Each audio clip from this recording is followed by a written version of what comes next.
The most expensive chips on the planet are quietly running too hot. Inside an AI server rack, a single microscopic hotspot can push silicon past its safe operating limit in seconds, and the industry's answer right now is bigger fans and thicker copper pipes. A lab in Beijing just tested something radically different. A fist-sized block of metal that pulls heat straight out of a chip using nothing but a magnet. No fan, no coolant, no moving parts at all. The idea itself isn't new. In 1997, an American company, Astronautics Corporation, built a working magnetic refrigerator. General Electric later poured over $2 million of U.S. Department of Energy funding into that same idea, promising a magnetic fridge on store shelves by 2020. That deadline came and went. No magnetic refrigerator ever reached a single American store shelf. What stopped it wasn't the magnets, it was water. Every one of those Western designs used a fluid to carry heat away from the magnetic material, and that fluid choked the whole cycle down. In May 2024, the Beijing team cut the fluid out completely, pressing two solid blocks of metal together to trade heat directly. Their design hit a cooling power of 8.3 kilowatts for every kilogram of material, enough energy density to pack roughly the cooling punch of a window air conditioner into a block of metal about the size of a cigarette pack. So how did a lab that started nearly 3 decades behind end up solving the exact problem GE, Oak Ridge, and Astronautics never could? Nearly every fridge, air conditioner, and freezer running today still relies on 1 century-and-a-half-old trick. Compress a gas, let it expand, and let that expansion pull heat out of a space. That cycle has a hard ceiling. It needs a compressor bulky enough to build real pressure and a maze of copper tubing to move refrigerant around. You can shrink it, but only so far.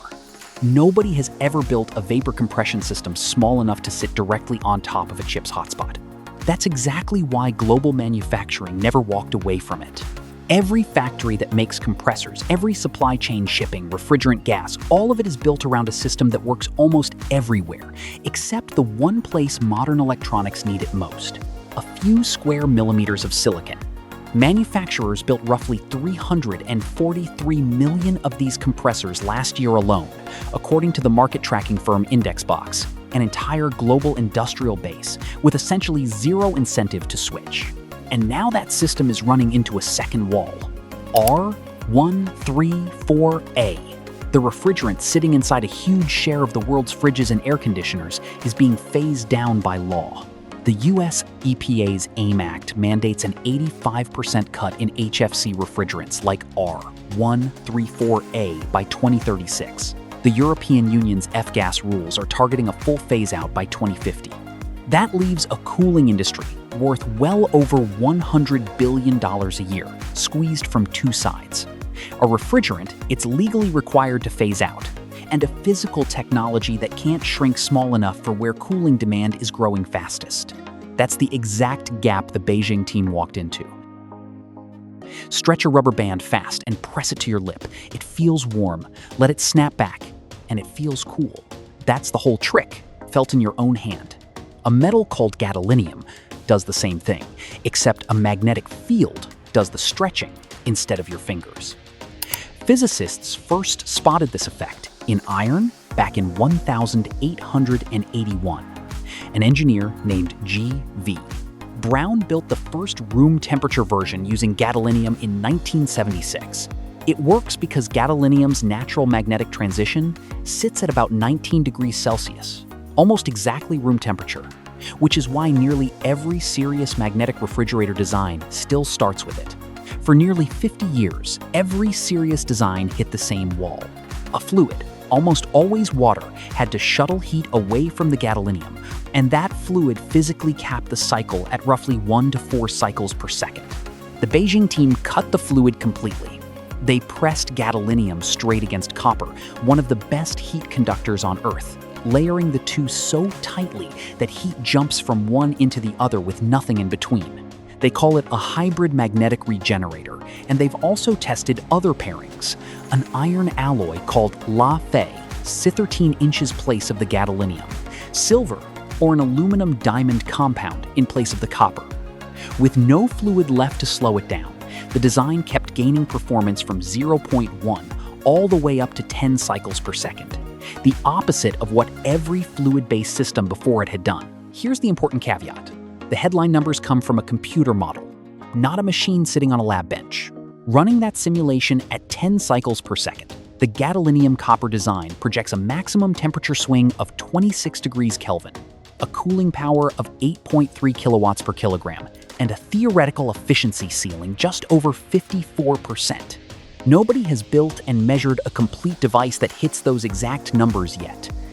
That distinction matters, and we'll come back to it. For context, US. Department of Energy researchers separately estimate that magnetocaloric cooling built well could run 20 to 25% more efficiently than a standard vapor compression compressor. 1 Tesla of magnetic field only shifts a single gadolinium layer by about 2 degrees Kelvin, barely anything on its own. The regenerator works like a bucket brigade. Dozens of thin gadolinium copper layers stacked together, each one handing its small temperature shift to the next. Because that handoff happens through solid copper instead of flowing water, it moves at the speed of electrons conducting through metal, not the speed of a pump pushing fluid. That's how 2 degrees per layer becomes a 6-degree swing running at 10 cycles a second. And the core of that device is 10 millimeters across and about 1/3 of a millimeter thick, roughly the footprint of a shirt button, thinner than a human fingernail. A device that's small doesn't belong in a kitchen. It belongs on top of a chip. In April 2026, the same Beijing team published a second paper, this time in the journal PNAS, reviewed and edited by Christopher Jarzynski at the University of Maryland. And this time they didn't just simulate it, they built it. The project was backed by China's National Natural Science Foundation, and the goal had shifted. Instead of cooling an entire refrigerator compartment, they aimed the device at a single hot point, offering what they call point-to-point thermal management through direct solid-to-solid contact. The timing matters. A single Nvidia GB200 processor package now draws up to 2,700 watts, and a full server rack of them pulls around 120 kilowatts, up to 15 times more than the 7 to 20 kilowatts a standard air-cooled rack was ever built to handle. Today's fix is called direct-to-chip liquid cooling, a metal cold plate bolted onto the chip, pumping coolant through microscopic channels, then routing that hot fluid through a manifold and out to a chiller elsewhere in the building. A single GB200 NVL72 rack costs somewhere between $2 and $3 million, and that coolant is now running through hundreds of feet of tubing centimeters away from silicon dies, worth thousands of dollars each. One microscopic leak in the wrong spot doesn't just mean a repair bill. It can take out an entire multi-million-dollar GPU cluster. A solid magnetic block never carries that risk. It doesn't move fluid anywhere. It just needs power and contact, cooling that's completely dry. Remember the industry's usual answer to a hot chip? Bigger fans? Fans and heat sinks are built to spread cooling across a wide area, and even then they typically manage under 100 watts per square meter per degree of temperature difference. But heat on an AI chiplet doesn't spread evenly. It concentrates into micro hotspots smaller than a single square millimeter. This lab prototype measured 336, more than 3 times the fan number, acting less like a broad cooling surface and more like a heat drill aimed at one exact point without adding a single extra millimeter to the chip package. That matters because the machines generating today's worst heat problems, AI accelerator chips most of all, concentrate their heat in exactly these kinds of tiny specific spots. A room-sized air conditioner can cool a room. It can't reach into a square millimeter. Neither can a fan pushing air across a heatsink. A solid block of metal, pressed exactly where the heat is, can. What started as an attempt to replace a refrigerator compressor has turned into something closer to a universal cooling tool, one that goes wherever the heat actually is. Neither paper describes a finished product. What they describe is a conceptual device. No shelf date, no price tag. Gadolinium alone already costs more than a canister of refrigerant gas. The magnet driving it costs more still. The highest performance permanent magnets are made from neodymium iron boron, doped with dysprosium and terbium, to survive heat without losing their pull. The refrigerant and the magnet turn out to depend on the same handful of rare elements. The actual hardware built for the PNAS paper measured a cooling power of 0.7, 2 watts per square centimeter, pulling a hotspot 20 degrees Kelvin below ambient temperature.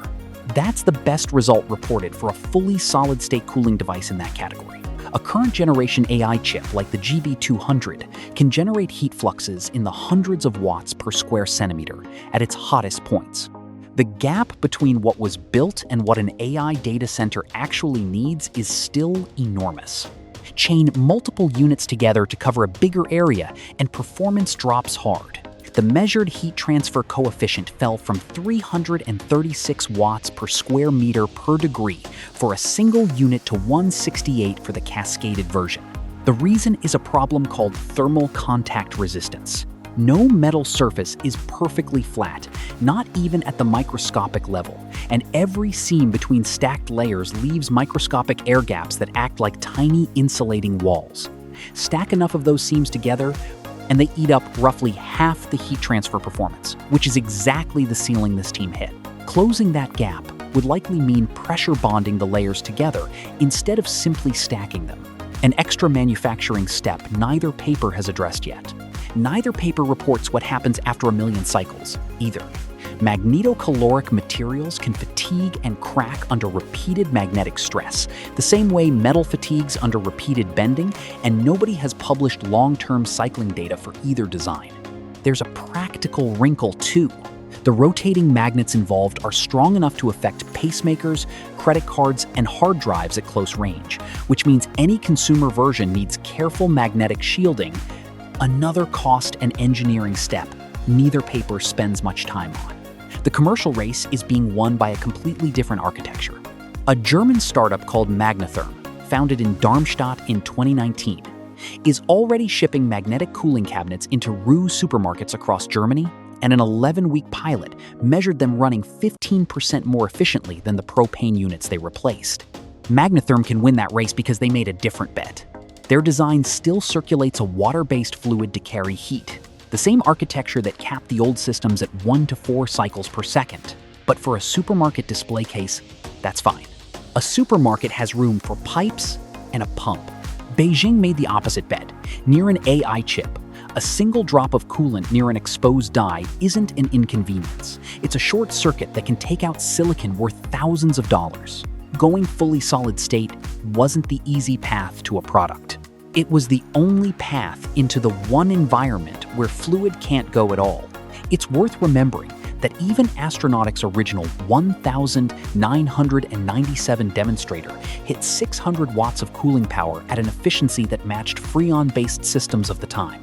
The physics has worked in a lab, on and off, for almost 30 years. Analysts covering this space still can't agree on how big the current market is.